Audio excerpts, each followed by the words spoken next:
Looks like everyone's in. Can everybody hear me? Hi, and thank you for coming. Welcome to this talk, Animating Lara Croft Go. I'm Eugene Jarvis, Senior Animator at Square Enix Montreal. First, by a show of hands, how many of you have actually played Lara Croft Go? Awesome. And for the rest of you, this will be an introduction. So first, what is Lara Croft Go? Lara Croft is a casual mobile game that endeavors to distill the feeling of fun and adventure of the original Tomb Raider console games into a tap-and-swipe turn-based puzzle game.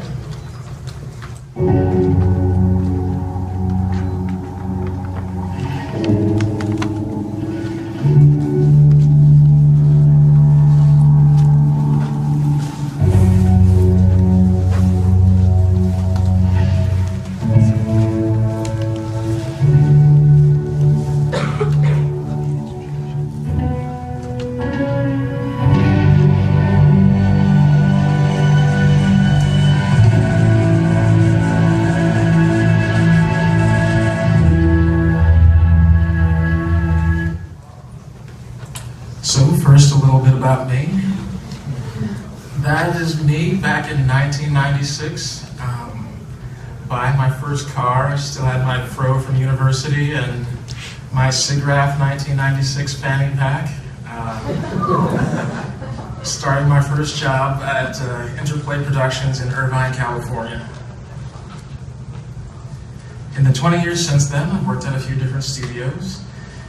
Most recently, EA, Ubisoft, and THQ, before coming to Square Enix Montreal, where I've worked on Hitman Go, Lara Croft Go, and Deus Ex Go. A bit of background about the studio. Square Enix Montreal was originally founded to be a AAA development studio. I was hired to animate a next-generation Hitman game for PlayStation 4 and Xbox One. So that's what our team looked like 4 years ago. We were looking at games like Last of Us and Tomb Raider 2013, and we were trying to figure out how to build a robust next-gen animation system that had an animation for everything, all the transitions, nothing popped, everything would be perfectly smooth, something really sophisticated.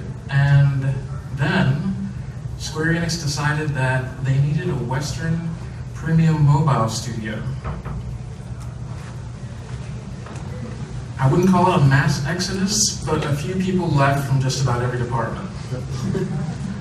What remained was a lean, small team where each of us had to wear multiple hats.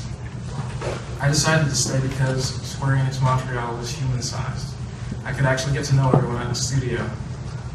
It was like working at a small indie startup again, except with a team of dedicated professionals and a rich uncle in Japan. Hitman Go was our first mobile game. So as is described in our site, Hitman Go is an unexpected take on the Hitman franchise, specially crafted for mobile. It distills the Hitman franchise down to a turn-based puzzle game with beautifully rendered diorama-style set pieces. It has a distinctive style that's very minimalist, clean, precise, and easy to read. The basic interface is super easy to pick up. The challenge is in the puzzles themselves. And I saw a lot of potential in the original concept. So when they first pitched it, they pitched it with this image. Have you ever looked at a diorama and felt like it should be a game that you can play on? Whenever I see it, that's how I feel about it. So when they pitched this idea, I felt like it was about time somebody made that game. In this game, environments were inspired by architectural models, and characters would be tiny plastic figures that do not move. Most animators would consider that a problem.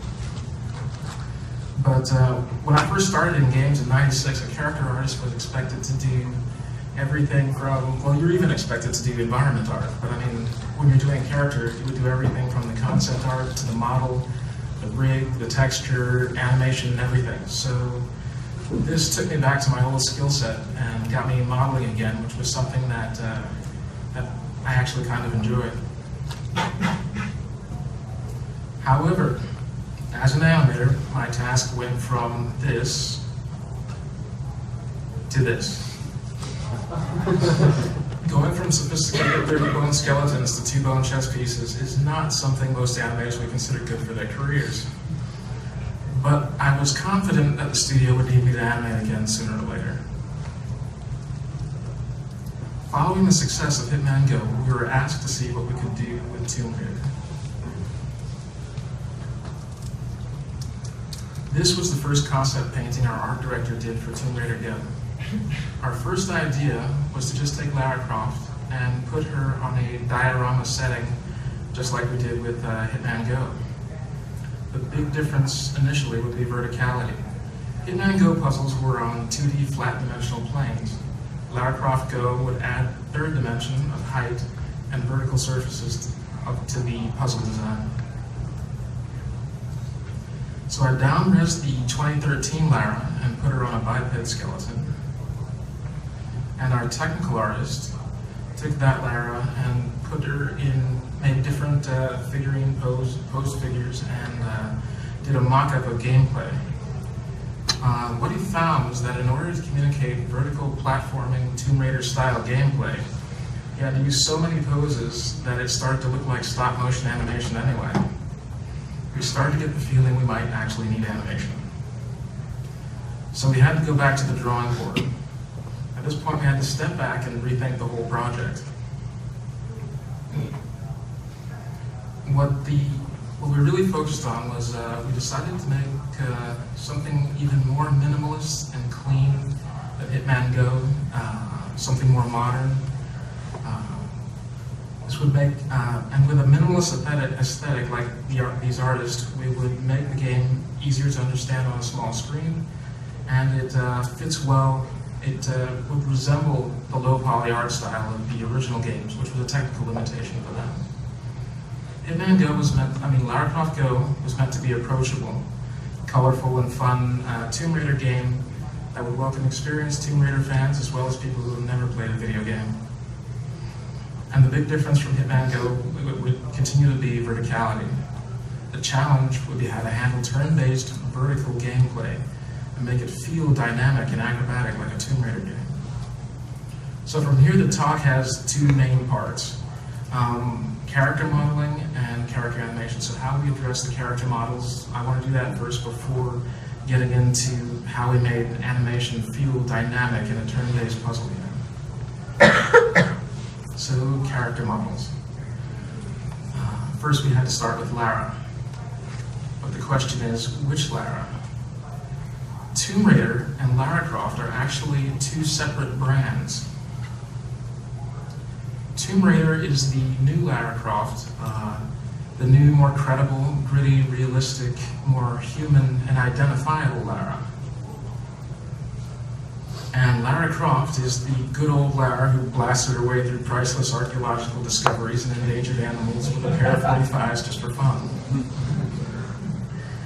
The Lara Croft brand was more in line with with what we were trying to do visually. So we decided to go with that one.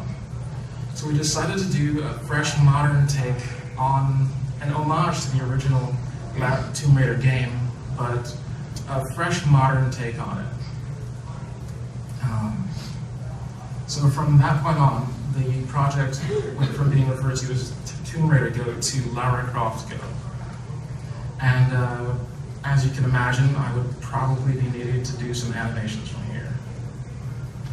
So, starting to model Lara, this was the model from the original Tomb Raider game. So, this was the first model that I did as sort of a modern updating of that character, which I affectionately refer to as Hipster Lara. And then we got feedback from Crystal Dynamics that they wanted us to make her costume the same as she is in the other Lara Croft brand games that have come out in the last couple of years.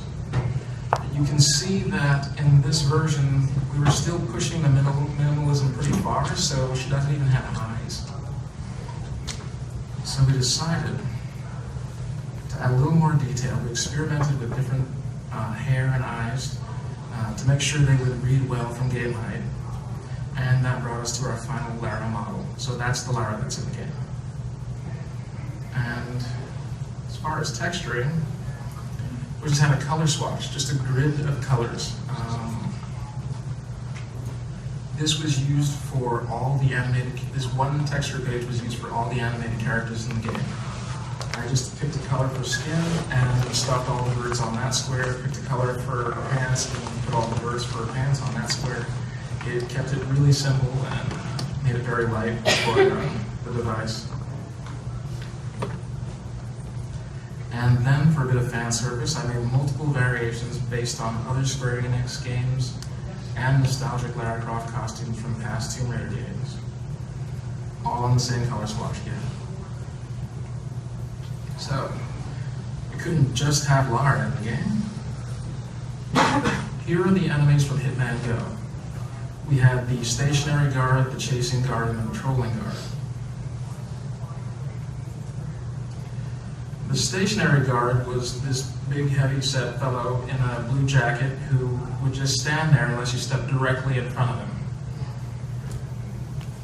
So, my first guess before we had decided exactly which brand we were going to use, and we were sort of leaning towards the Tomb Raider brand, my first guess was that I would be a mercenary, so I just made a big mercenary in a blue shirt. But when we decided to go with the Lara Croft brand, we remembered that in the old Tomb Raider games, it was always Lara versus nature. The enemies were never people, they were always creatures. So the stationary guard got a bit thinner. I originally gave the cobra's tail a double coil, but then once you have multiple snakes near each other in the game, it becomes hard to see where one snake ends and the next snake begins. So at that point we decided it should be a single coil. And as the story was coming together, we realized it was going to be a South American setting, so the art director proposed that we use the horned viper instead of the cobra. And the art director then did a paint over where he wanted to establish a consistent visual language he would use throughout the game. He painted the snake's back red to signal danger, and its belly white to indicate the direction the snake was facing. And here are the final snakes in the game. More tightly curled, larger head, thicker body, red back, white on the front, so that hopefully it's easy to read what direction they're facing. Then we went on to the chasing guard. Hitman Go's chasing guard so if you stepped in on a node 2 squares in front of the chasing guard, then it would start chasing you wherever you went until it either caught you or you found a way to lose it. Because Lara Croft Go would be vertical and Lara would be climbing and jumping around, and the chasing guard would need to be able to go wherever Lara can go. My first guess was a mandrill. And then on more reflection, we decided to go with a lizard, something like a monitor lizard. Again, the art director did a paint over where he gave it red stripes to indicate danger and made the belly white. And there's what the final lizard looks like in the game. Then we went on to the patrolling guard. So in Hitman Go, the patrolling guard was a guard that would walk back and forth on a line. And in Lara Croft Go, our patrolling guard would also need to be able to patrol on walls. So I was kind of getting the hang of what we were expected to do, so I decided to go with a tarantula. That didn't end up changing very much by the final version. The art director played with a couple of different color schemes and ended up deciding to use color to help indicate which direction the spider was facing, and found that having the abdomen, the back, darker and the front a lighter color helped to more clearly indicate which end of the spider was the front. And here are the final spiders in the game.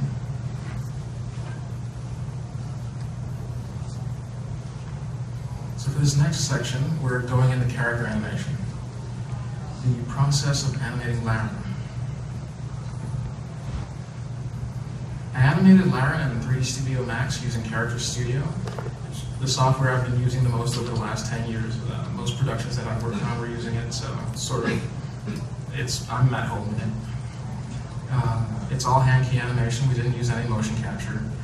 We wanted a stylized, cartoony look, and we wanted the moves to be very quick and snappy. Character is small on the screen, so the movement would need to be exaggerated to be readable on a cell phone screen. So it seemed like asking a motion capture performer to exaggerate the movement would just end up looking like a motion capture performer exaggerating movement. So we just went hand key. But then how do we get realistic movement in our game? Reference. I'm a big proponent of using reference. Some animators feel it's cheating or it lacks creativity, but I learned to animate on productions with deadlines, so getting the motion we needed on time has always been my primary focus. Sometimes I'll use YouTube, or other times I'll use the magic of cell phone capture technology. If you can't find a video of someone doing the move you need, pull out your camera and film one of your teammates. This is Francis, the real Lara Croft, who is also one of our gameplay programmers, and was generous enough to perform Lara for me. From the video reference, I then do thumbnail sketches where I define my key poses and guesstimate what frame number they should be. I originally, when I was growing up, I wanted to be a 2D animator, so I did a lot of drawing when I was a kid. And then when I was a teenager, I thought I was going to go into comic books, so figure drawing was just something that has always been a big part of my life, so it's still a tool that I use as an animator. When I'm trying to figure out what I want an animation to look like, especially if I get stuck on something, I'll just stop and pull out like a piece of copier paper and a pencil and just start sketching out the poses. So then I start blocking the poses in. That little triangle there is the root motion bone. That is the actual position of the character in the world. That's the character. The thing that looks like a person is just sort of a decoration that helps the user understand what's going on. But the actual point in the game world where the character is represented by that little triangle there, actually. So once I've started blocking the poses in, then I start layering in more poses and refining the timing. And then I polish and start working on overlap. And you can see the root motion is now keeping up with her, and it flashes from green to red. This will be important later on. It's green when she's moving, and then it's red once she has arrived at her destination.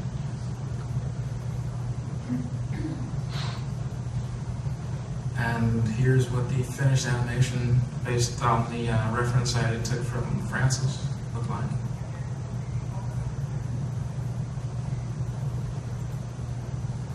And the details are important. Eugene, Lara's ponytail. I animated Lara's ponytail by hand rather than using physics because I felt like that secondary motion was the punctuation mark at the end of each movement. And using physics felt like would have been leaving that to chance. And it was fun to animate. But a note of caution for anyone else who would do the same thing. During the production, Lara's model changed to make her neck shorter and her ponytail higher on her head, which meant I had to go back and adjust the ponytail animation in every animation we had so far in the game,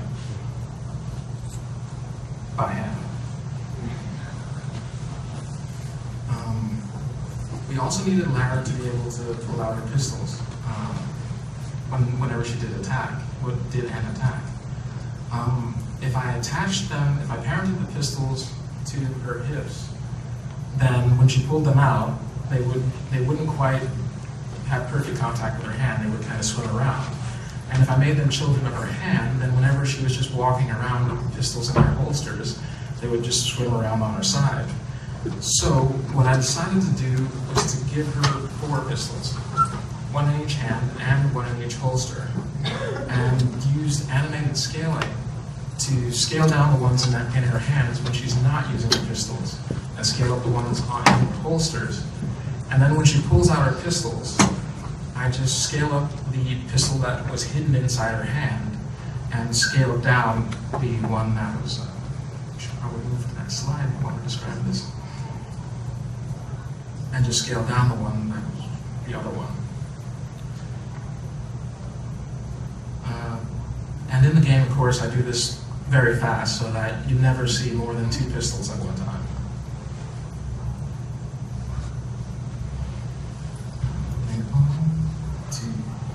Okay, so how do we start getting this to work with gameplay? So the challenge, the basic challenge in animating Lara Croft Go was making a turn-based game that would feel responsive. So we needed the animations to feel fluid, to feel like Tomb Raider, and we didn't want to keep the player waiting if they needed to make another move. We needed it to feel snappy. So the first thing we needed to figure out was the metrics. How far apart things would be, how fast they would need to move. And these gameplay considerations have to come before the graphics. The player would need to be able to see the whole map at one time to be able to solve the puzzles. So the camera had to stay pretty far away. The farther apart the nodes are, the farther back you have to pull the camera, which makes the characters smaller on the screen and makes them harder to read. So the question is, how far apart should the nodes be from each other? So we ran some tests. At 3 meters, the characters looked too small.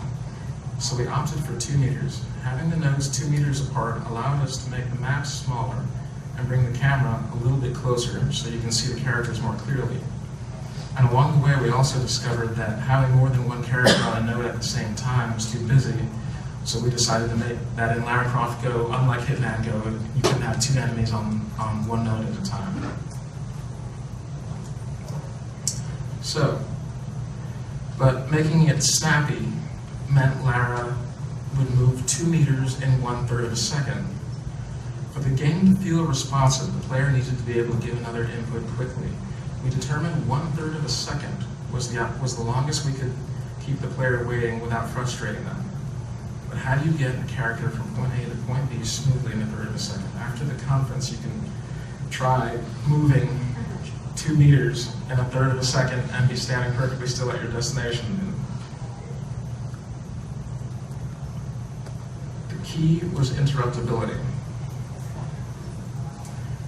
If we just made the movement animations 1/3 of a second long, it would look rather abrupt. So what we had to do was make it so that the animation could be interrupted after the first 1/3 of a second. So all I had to do was make sure that her foot was on her destination 1/3 of a second, in 1/3 of a second. So what this required me to do was to break a couple of the most important rules of animation. Anticipation and overlap or follow-through. Anticipation is the movement a character does before a move so that it's easier to read what they're going to do. I just chopped that off. The second frame of the movement animation is Lara already mid-stride. And in order to make it interruptible, I cut it off where her foot makes contact with her destination, so she's in mid-stride again at the point where it ends. But you can see the root node again. When she's moving, it's green. When it's red, she's stopped moving. Once it's red, the animation is interruptible. So this way, I could put the overlap back in so that at the end of the animation, it would still settle normally without requiring the player to wait for the settle animation to finish before you can move on. You can interrupt it at any time. Well, after the first 1/3 of a second. So it starts in a moving pose, is interruptible in a moving pose, and then settles to the regular standing pose. And if you interrupt one move with another, then she's pretty much in a running pose and then jumps to another running pose. So with a little bit of luck, they kind of blend together, and then whenever she stops, it plays the settle. So, hoping that having her be in a moving pose at the beginning of and end of the uninterruptible part of each animation. I was hoping that they would chain together nicely.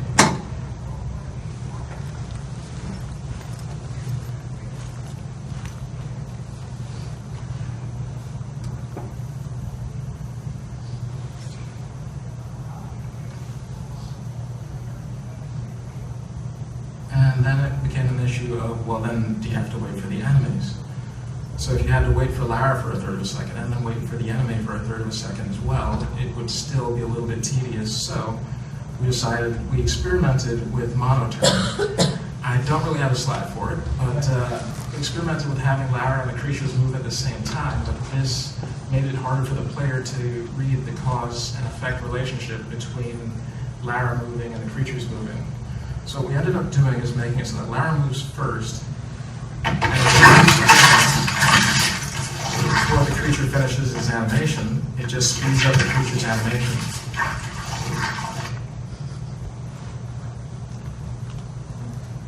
Then for combat, Lara would also need to be able to take down the enemies, so as we needed unique animations for moving from one surface to another, we would also need attack animation for each of those circumstances.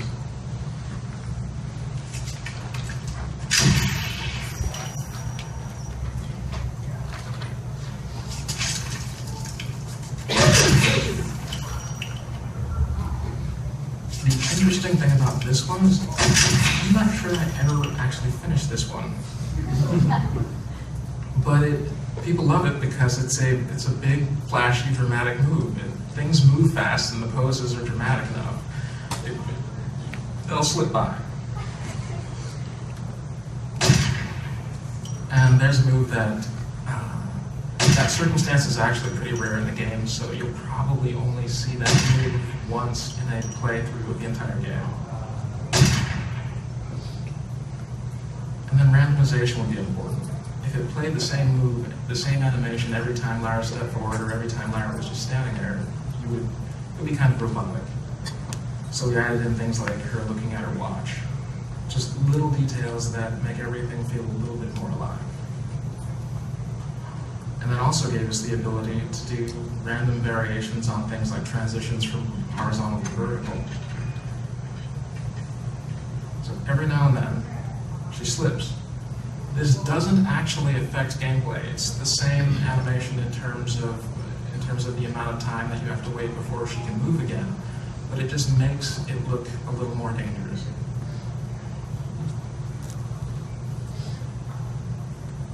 Here's the normal animation for climbing up onto a horizontal surface. And for a little fan service, we made it so that once in roughly 50 times she climbs up, it plays this animation from the original Tomb Raider.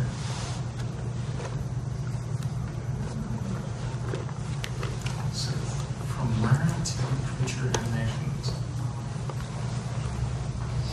So here is here's the rig of the snake. It is a box and 2 chains of regular max bones. I tried to use the max spline in that game, but I found it so cumbersome to work with that I just got sick of it and stripped it off and just animated the snake forward kinematically. I don't recommend it, but it worked for the size of the snake that we had on the screen. I just took a box, gave it a long tail and a long neck, and slithered the tail when it moved and made the neck reach out when it attacks. And here's the lizard in motion. Initially, I was looking at videos of monitor lizards for reference, and it appeared that monitor lizards weren't very graceful when they tried to walk on their hind legs. So I started out like that, but we felt that it would be a bit slow and clumsy for something that's supposed to be keeping up with Lara. So someone suggested that we do something a little more creepy.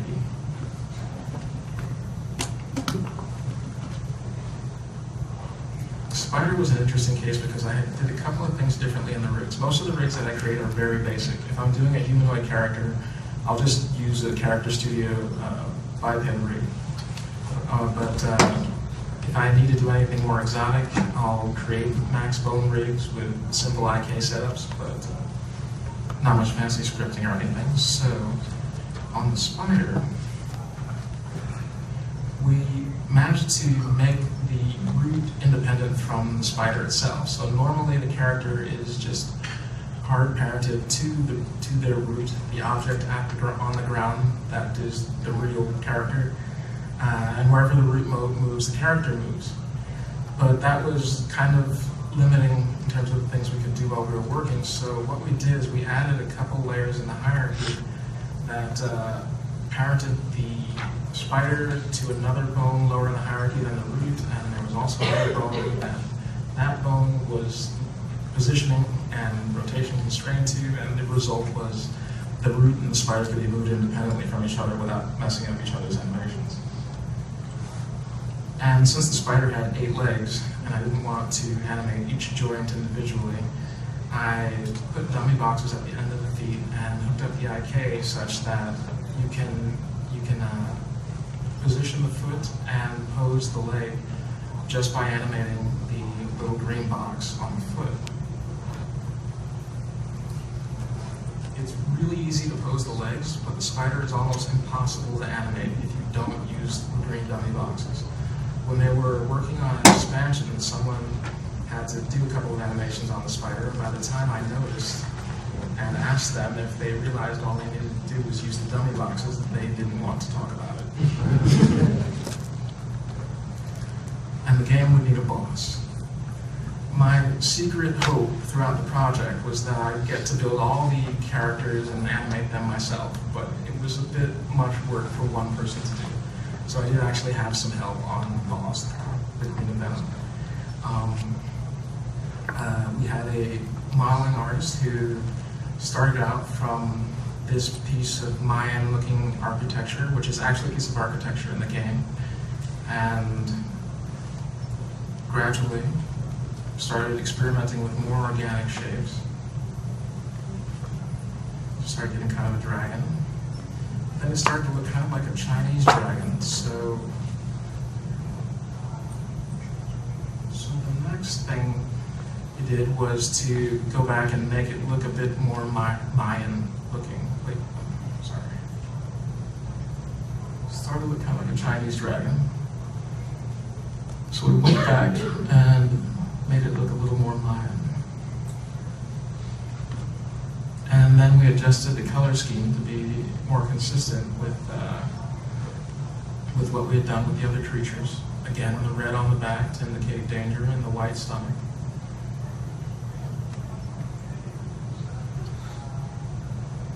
And here's the final queen in the game.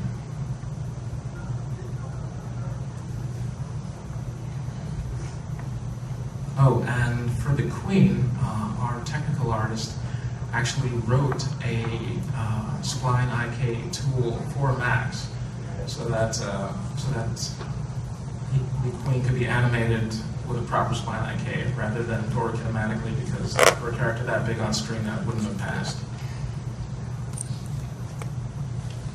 So a little bit about the production. Here's Lara's animation graph in Unity. Unity is the game engine we use. It's very popular with independent developers. The animation graph is how we tell the engine which animation is played in a particular circumstance and which animations can come before and after each other. As you can see, within each box is another box with multiple animations in it, and those boxes were getting pretty full. Here's the spreadsheet where I kept track of all the characters' animations. There are roughly 200 character animations in Lara Croft Go.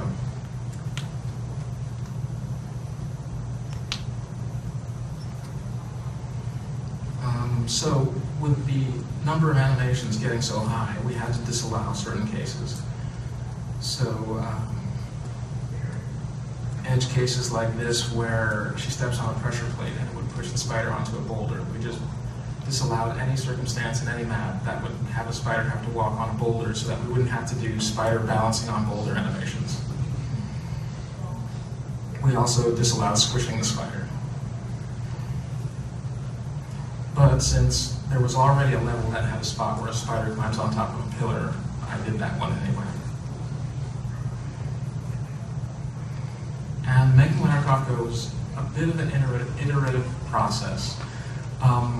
In some developments I've been on, it was just sort of make something and then show it to me and I'll tell you whether or not I like it. But with Lara Croft Go, our creative director actually had a clear vision of what he wanted to do. So it minimized the amount of trial and error that we had to do to get the project done. So in Hitman Go, one of the power-ups you could grab was a rifle that would allow you to take out an enemy from a distance. So my first guess, what I did for Lara Croft Go was a rifle, but then as the story developed, the setting was a temple in South America that hadn't been seen by a human being in thousands of years. So it didn't make sense for the place to be littered with modern rifles. So instead, we gave Lara a spear.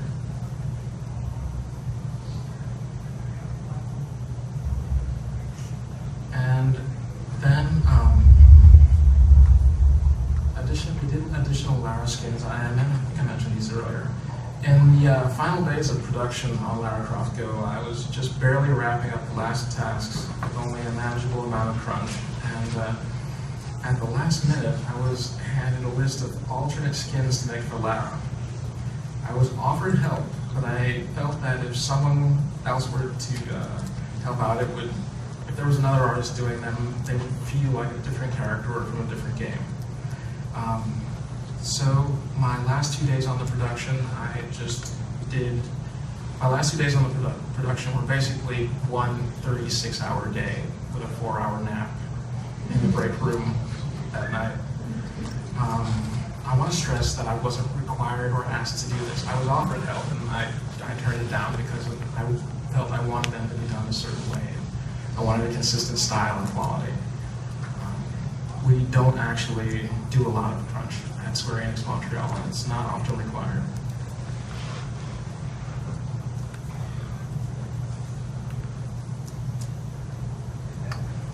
And then after I stayed up all right, making all these models and skinning them, they ended up putting them in a corner of the interface that no one could find in the first version of the game anyway. I laugh about it now. And they did eventually make them more accessible in the interface. Now they're only a couple of layers deep into the interface. So in conclusion, the 3 main takeaways I'd like to share are readability, interruptibility, and staying faithful to the franchise. Working on a cell phone, we had to take a lot of things into consideration to make sure that it would read clearly.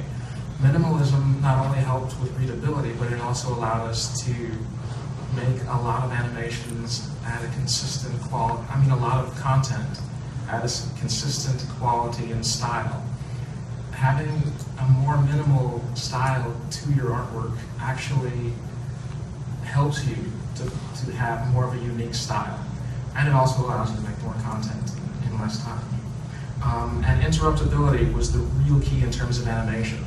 If you had to wait for every settle to finish every time Lara moved, the game would be tedious. So putting the needs of gameplay before animation, but still making the animation look fluid was important. And hopefully it felt like a real Tomb Raider game. We were lucky enough to get a very positive reception for the game. Here we are at the Canadian Video Game Awards. And then, after the production, it was time to open the champagne. We don't normally have dangerous animals at the studio. This cool guy with what he's interesting at, rare animals, wild animals, whatever, came in and showed them to us, and I got to wear a boa constrictor, and we got to handle lizards and alligators, and I held a live scorpion with functional stinger on my hand, and I got to hold a tarantula, which are actually surprisingly light and delicate. So, my career turned into this, where I was animating these little one-bone chess pieces. And then I got to do more acrobatic stuff with Lara Croft Go. And next,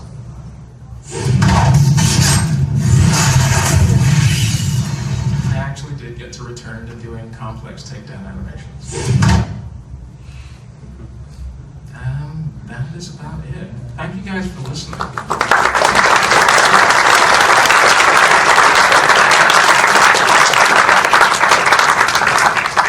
Now, do y'all have any questions? Yes? Did you use squash and stretch bone and not water? No, I didn't. And that probably would have been a good thing to do. I didn't, just for the sake of making things simple and quick. But it's definitely something that I would recommend, but didn't need it to get the effect that I was going for. Any other questions? On a scale of 1 to a fucking nightmare, how is this snake thing to do? The Queen of Venom? Well, yeah, or the other snake. The little snake was a nightmare. Having something that's most of its body is in contact with the ground at all times is actually a horrible pain in the ass to animate. So I had to fudge those animations a lot. A lot of the snake's animations it clips through itself, but when you see it in game, it looks fine. So I just did it for it kinematically and let it go. Oh, and the Queen of Venom, our technical artist Alex Vinay wrote a new Spline IK tool for Max, and one of our designers, who was a former animator, Etienne Jouvin, animated it, and I think he had an easy enough time with it. It was still kind of a pain because anytime you move the head, the whole body would start to move. But once he got used to it, he was able to get the poses and movement that he wanted. Thank you. Currently at school, we're using Maya to do our 3D modeling and animation. Is there any preferences that you prefer that 3ds Max and over Maya that you're So at one point in my career, I was bouncing back and forth between Maya and Max. I basically just worked with whatever the team was working with on the project. And I actually liked them both equally. I found Maya offered more versatility, more different ways to do the same things, and it felt more fluid, and it felt like it was a better tool for animating in. But then in the years that followed that, like all the productions in a row for the next 10 or 12 years that I worked on used Max. So I just became much more at home in Max, and that's why I continue using it on this. But I wouldn't, express, I wouldn't say that one is better than the other. A lot of people prefer Maya. At the time where I was using both, I preferred Maya. And actually, a lot of studios for animation are moving to Motion Builder. I find Motion Builder a bit more cumbersome than working with Max or Maya, but a lot of animators swear to it and a lot of studios are switching to it. I was wondering, do you have like time restrictions for your direction management? Is it most of the time a little bit longer?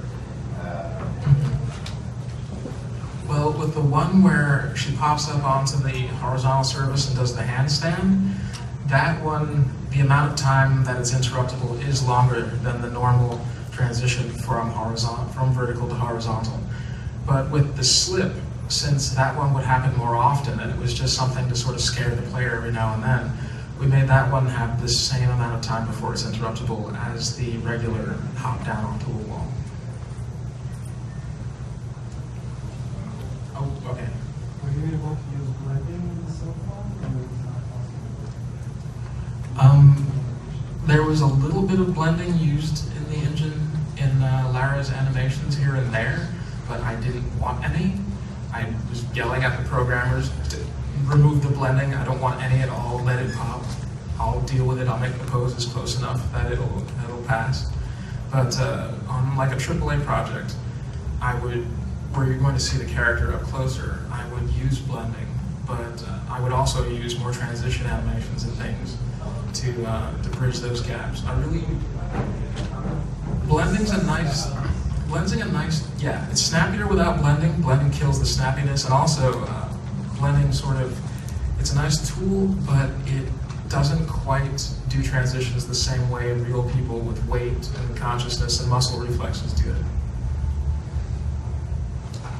For that, different skins for Lara. Did you use the same swatch texture? Yeah. So did you have to cut out geometry to make new shapes on them?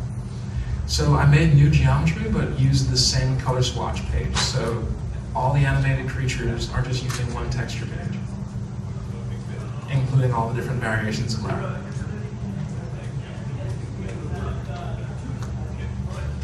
You had some details, right? Like the eyes, it looks like the path as well. Were you able to fit those into the same texture, or you have to use different layers? The eyes and the... And the path, it looks like... Oh, the terrain? Yeah, exactly. I think they might have had a different... I think they had a different texture page for the terrain.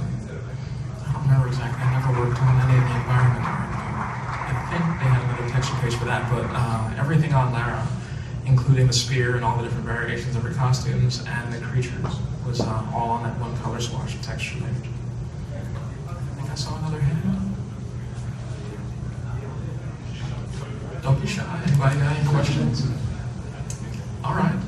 Well, yeah. On the topic of programming, is there a lot that you had to do? Nope. I didn't have to do any coding. I had to do a little bit of implementing things in Unity, but you saw the graph view. It's a little more user-friendly than having to write code. All right. I think he was first. I came in a little late, so I must have missed it. But did you ever mention what that third game was that you're, I guess, currently working on? The third game... At the end when you showed Hitman... Oh, that last game that I showed? Oh, that was Deus Ex Go. Sorry, I didn't mention that. Yeah, that was Deus Ex Go with the takedown. And that game is out now. Very cool. Did you use Make 19 for your body? I believe they did. Okay. The shader for Jarvis, so you don't use one picture. There is each other on your open map, you don't have this picture. There were certain objects where they used a different shader to make them more reflective, but I think they used the same shader for Lara and the creatures, except for the Queen. I think the Queen used a different shader.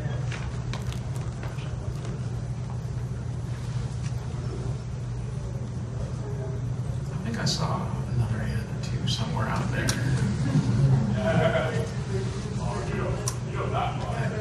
Everybody good? All right. Well, thank you all very much for coming to the talk.